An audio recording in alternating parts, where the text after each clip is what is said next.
Where do you think the largest magma chamber in the world is located? It is not the massive 350 cubic kilometer Socorro magma body underneath the town of Socorro in New Mexico.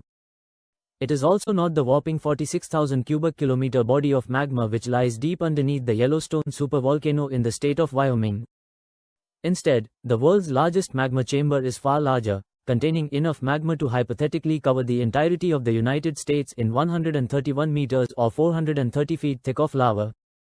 What I am referring to is located in a remote section of the Andes mountain range, where it stretches across parts of 3 countries, Chile, Bolivia, and Argentina. Known as the Altiplano-Puna Magma Body, it contains 500,000 cubic kilometers Altiplano-Puna Magma Body of molten rock which while deep underground is spread across an area nearly equivalent in size to the US state of West Virginia. You might note that the northern of its 2 lobes has a much higher elevation than the surrounding landscape, and this is no coincidence. During the last 11 million years, it has been greatly uplifted due to repeated massive intrusions of molten rock, with a more isolated heightened episode of unrest ongoing at the Uturunchu volcano today. So, why does this magma chamber exist? Is there any danger of an eventual eruption?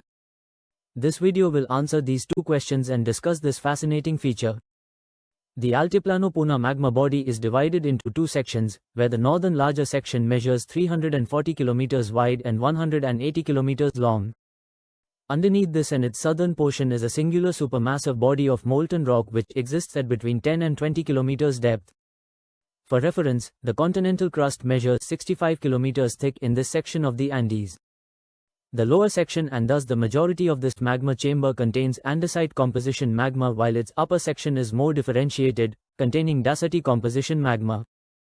The Altiplano-Puna Magma Body has existed for 11 million years, and during this time span its magma has not only fed unusually voluminous silicic lava flows such as this massive dacite lava flow, but also numerous highly explosive caldera-forming eruptions.